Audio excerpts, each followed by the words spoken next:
Mempersiapkan diri untuk masa depan. Sebagai orang percaya, marilah kita semua sungguh-sungguh mempersiapkan diri untuk masa depan kita yang kekal. Bila seseorang tahu ada hal baik yang menantinya di masa depan, seringkali itu membangkitkan semangat, bahkan menambah kekuatan pada dirinya. Anak-anak sekolah tahu akan datangnya hari libur saat akhir semester. Tentara yang ditugaskan ke satu daerah sehingga berpisah sementara waktu dengan keluarganya, tahu saat di mana penugasannya berakhir dan dia akan berkumpul kembali dengan keluarganya. Para pekerja tahu tanggal merah di mana mereka akan mendapat hari libur. Calon pengantin tahu hari pernikahan mereka, dan banyak lagi contoh lainnya. Bayangkan betapa sedihnya bila seseorang tidak memiliki apapun yang baik untuk diharapkannya terjadi di masa yang akan datang. Tapi sebenarnya itulah yang dialami oleh setiap orang yang belum mengenal Tuhan Yesus. Sebab tanpa Tuhan Yesus, sesungguhnya tidak ada pengharapan yang sejati. Bisa saja seseorang mengatakan ia memiliki pengharapan untuk banyak hal baik di masa akan datang. Tetapi tanpa Tuhan Yesus, semua itu sia-sia. Sebab itu akan berakhir, akan lenyap, ditelan oleh kematian yang harus dihadapi setiap orang. Kematian mengakhiri semuanya, dan kematian harus dihadapi setiap orang, cepat atau lambat. Itu sebabnya tanpa Tuhan Yesus, masa depan seseorang adalah tanpa pengharapan. Tuhan Yesus adalah satu-satunya jalan keselamatan, jalan menuju sorga, kepada kehidupan yang kekal. Yohanes 14 ayat 6 berkata, kata Yesus kepadanya, "Akulah jalan dan kebenaran dan hidup. Tidak ada seorang pun yang datang kepada Bapa kalau tidak melalui aku." Sebagai anak-anak Tuhan, kita semua memiliki masa depan yang penuh pengharapan. Kita tahu Tuhan sudah menyiapkan rumah yang kekal bagi kita dan upah yang kekal seturut dengan apa yang kita kerjakan baginya. Itu sebabnya kita hidup setiap hari di dunia ini dengan mempersiapkan diri kita akan hari kedatangan Tuhan kembali. Betapa sayang bila ada anak Tuhan yang tidak mau memikirkan dan tidak mau mempersiapkan diri untuk kedatangan Tuhan kembali, sehingga hidupnya tidak dipengaruhi oleh hal tersebut. Setiap hari ia tidak mengantisipasi akan datangnya hari yang mulia itu, di mana Tuhan Yesus akan menjemput kita semua. Itu sebabnya ia hidup sama seperti orang-orang lainnya yang hanya mengejar perkara yang fana. Janganlah ada kita yang demikian. Ingatlah 2 Petrus 3 ayat 11-12 yang berkata, "Jadi jika segala sesuatu ini akan hancur secara demikian, betapa suci dan salehnya kamu harus hidup, yaitu kamu yang menantikan dan mempercepat kedatangan hari Allah. Pada hari itu langit akan binasa dalam api, dan unsur-unsur dunia akan hancur karena nyalanya." Biarlah kita selalu mengingat dan mempersiapkan diri kita untuk kedatangan Tuhan kembali dengan sungguh-sungguh hidup saleh, hidup suci, hidup kudus bagi Tuhan, melawan kehendak daging kita setiap hari dengan pertolongan Roh Kudus. 1 Petrus 1 ayat 13-16 berkata, "Sebab itu siapkanlah akal budimu, waspadalah dan letakkanlah pengharapanmu seluruhnya atas kasih karunia yang dianugerahkan kepadamu pada waktu penyataan Yesus Kristus. Hiduplah sebagai anak-anak yang taat dan jangan turuti hawa nafsu yang menguasai kamu pada waktu kebodohanmu. Tetapi hendaklah kamu menjadi kudus di dalam seluruh hidupmu, sama seperti Dia yang kudus, yang telah memanggil kamu. Sebab ada tertulis, kuduslah kamu, sebab aku kudus. Ayat ini jelas mengajarkan kepada kita untuk menjadi kudus di dalam seluruh hidup kita, sama seperti Tuhan yang kudus. Bila kita hidup setiap hari mempersiapkan diri kita untuk kedatangan Tuhan kembali, maka setiap hari kita akan sukacita hidup kudus bagi Tuhan. Janganlah kita mengeraskan hati kita, tetapi marilah kita mau menjadi anak-anak yang taat, yang patuh akan firman Tuhan, akan panggilan Tuhan dalam hidup kita. Ada maksud Tuhan bagi kita masing-masing selama kita hidup di dunia ini. 2 Petrus 3:14 berkata, sebab itu saudara-saudaraku yang kekasih, sambil menantikan semuanya ini, kamu harus berusaha supaya kamu kedapatan tak bercacat dan tak bernoda di hadapannya dalam perdamaian dengan Dia. Kita tentunya tidak menjadi kudus dengan otomatis, tetapi kita berjuang setiap hari, melatih diri kita setiap hari. Sama seperti seseorang yang hendak memiliki karir dalam satu bidang olahraga, ia tidak akan otomatis menjadi seorang olahragawan hanya karena ia menginginkannya. Setiap hari ia harus membayar harga, melatih dirinya untuk berolahraga, supaya ia dapat menjadi juara dalam bidang olahraga tersebut. Ketika ia merasa malas, ia tetap harus berlatih. Ketika ia merasa capek, ia tetap harus berlatih. Ketika ia bosan, ia tetap harus berlatih. Mengapa? Sebab ia mempersiapkan diri untuk masa depannya, di mana dia akan berhasil memenangkan kejuaraan di bidang olahraga yang ditekuninya itu. Itu sebabnya ia terus berlatih. Kita juga tidak menjadi orang yang memiliki gaya hidup kudus hanya dalam satu hari karena kita menginginkannya. Kita harus melatih hidup dalam kekudusan tiap saat dalam kehidupan kita, di saat keadaan baik maupun tidak baik.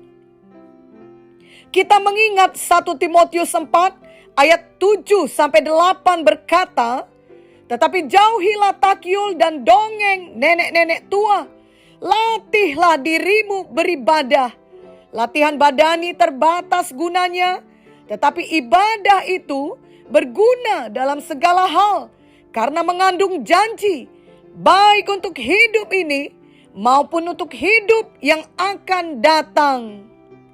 Latihan terbaik yang dapat kita lakukan untuk memiliki gaya hidup kudus adalah dengan berdoa dan membaca firman Tuhan setiap hari. Saat kita berdoa dan membaca firman Tuhan, kita bersekutu dengan Tuhan. Kita menerima arahan dan juga kekuatan rohani untuk hidup menang pada hari itu. Dan Titus 2 ayat 12-14 berkata, ia mendidik kita supaya kita meninggalkan kefasikan dan keinginan-keinginan duniawi, dan supaya kita hidup bijaksana, adil, dan beribadah di dalam dunia sekarang ini dengan menantikan penggenapan pengharapan kita yang penuh bahagia dan penyataan kemuliaan Allah yang maha besar dan juru selamat kita Yesus Kristus yang telah menyerahkan dirinya bagi kita untuk membebaskan kita dari segala kejahatan dan untuk menguduskan bagi dirinya suatu umat kepunyaannya sendiri yang rajin berbuat baik. Jadi di saat kita mempersiapkan diri kita untuk masa depan yang baik, sebenarnya kita mempersiapkan diri kita untuk hari di mana Tuhan menyatakan dirinya dalam kemuliaan. maka kita dengan sungguh-sungguh meninggalkan semua dosa dan kefasikan. Setiap hari di dunia ini, kita hidup dengan segenap hati, beribadah kepada Tuhan. Kiranya dengan jujur kita mencek hati kita. Apakah kita masih memikirkan perkara yang kekal setiap hari? Memikirkan kedatangan Tuhan kembali yang pasti akan terjadi dan waktunya terus semakin dekat setiap hari? Atau mungkin kita sudah begitu sibuk mengejar semua hal lainnya yang dapat diberikan oleh dunia ini, sehingga kita tidak lagi mengejar panggilan Tuhan dalam hidup kita? Adakah suara-suara di dunia ini begitu kuat memenuhi pikiran kita, sehingga suara firman Tuhan tidak dapat lagi terdengar oleh kita? Apakah mengejar hidup yang kudus tidak lagi merupakan suatu prioritas bagi kita? Kiranya mulai hari ini kita semua kembali kepada kebenaran firman Tuhan. Biarlah hati kita mengenal kebenaran dan kebenaran itu memerdekakan kita. Biarlah kita mengasihi Tuhan dan merindukan kedatangan Tuhan kembali. Itulah masa depan kita yang sesungguhnya bersama dengan Tuhan Yesus selamanya di sorga, di Yerusalem baru. 1 Tesalonika 3:13 berkata, kiranya Dia menguatkan hatimu supaya tak bercacat dan kudus di hadapan Allah dan Bapa kita pada waktu kedatangan Yesus Tuhan kita dengan semua orang kudusnya. Dan 1 Tesalonika 5 ayat 23 berkata, semoga Allah damai sejahtera menguduskan kamu seluruhnya, dan semoga roh, jiwa, dan tubuhmu terpelihara sempurna dengan tak bercacat pada kedatangan Yesus Kristus Tuhan kita. Kiranya hati kita selalu merindukan hari kedatangan Tuhan kembali. Maka kita mempersiapkan diri kita untuk masa depan baik yang menanti kita ini. Kita dengan sungguh-sungguh menyucikan diri kita. Kita tidak akan membuang-buang waktu melakukan semua hal yang kita sukai, tetapi sebenarnya tidak membawa pengaruh kekal untuk pelebaran kerajaan sorga. Kita tidak akan sibuk dengan semua kepentingan diri sendiri. Justru kita akan menjaga hati kita, ucapan kita, perbuatan kita setiap hari. Karena kita hidup akan kesadaran bahwa Tuhan akan datang kembali menjemput kita. Dan semua hal yang kita lakukan di dunia ini akan menentukan kedudukan kita dalam kekekalan saat Tuhan menjemput kita kelak. Ingatlah 1 Yohanes 3 ayat 2-3 yang berkata, saudara-saudaraku yang kekasih, sekarang kita adalah anak-anak Allah, tetapi belum nyata apa keadaan kita kelak. Akan tetapi kita tahu bahwa apabila Kristus menyatakan dirinya, kita akan menjadi sama seperti Dia, sebab kita akan melihat Dia dalam keadaannya yang sebenarnya. Setiap orang yang menaruh pengharapan itu kepadanya menyucikan diri sama seperti Dia yang adalah suci. Jika calon pengantin sudah memiliki tanggal hari pernikahannya dengan pasangannya, dan bila ia sungguh-sungguh mencintai calon pasangannya tersebut, maka ia tidak akan menjadi target yang mudah bagi kenajisan atau percabulan. Ketika ada orang yang mengajaknya untuk berbuat jahat dan berselingkuh sebelum hari pernikahan, ia akan menolaknya. Bahkan ia akan menjauhkan dirinya dari segala macam godaan tersebut. Ia akan berusaha menutup setiap kesempatan untuk hal jahat itu. Sebab ia mempersiapkan dirinya untuk masa depan yang baik, yakni hari bahagia, di mana ia akan menikah dengan pasangan yang sangat ia cintai. Ia sudah menanti-nantikan datangnya hari bahagia itu. Semua tawaran untuk berbuat jahat dengan orang lain dengan orang yang tak dikenalnya sama sekali tidak menarik lagi baginya. Sebab pikirannya dipenuhi oleh kekasih hatinya yang akan segera dinikahinya dan hanya tinggal menghitung hari saja. Begitulah gambaran saat kita selalu mempersiapkan diri untuk masa depan kita, yakni hari kedatangan Tuhan kembali. Kiranya semua tawaran hidup berdosa, hidup dalam kejahatan, dalam kedagingan, dalam hawa nafsu, tidak lagi menarik bagi kita. Adalah saat di mana pikiran kita tidak lagi mempersiapkan diri untuk kedatangan Tuhan kembali, maka segala dosa, godaan duniawi ini menjadi sangat menarik di hati kita. Tiap kali pikiran kita masih dipenuhi dengan datangnya hari Tuhan menjemput kita, itu akan membuat kita mengejar kekudusan. Bila kita sungguh-sungguh menyadari masa depan yang luar biasa menanti kita saat Tuhan menjemput kita kembali, yakni sorga yang kekal, Yerusalem baru, di mana tidak ada kesusahan, tidak ada air mata, tidak ada penyakit, dosa, kematian, dan semuanya sangat indah dan sempurna.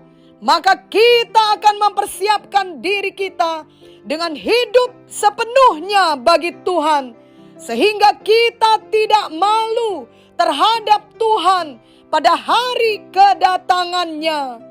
1 Yohanes 2:28 berkata, "Maka sekarang anak-anakku, tinggallah di dalam Kristus, supaya apabila Ia menyatakan dirinya, kita beroleh keberanian percaya dan tidak usah malu terhadap Dia pada hari kedatangannya." Mari kita persiapkan diri kita untuk masa depan luar biasa yang menanti kita di sorga, di Yerusalem baru.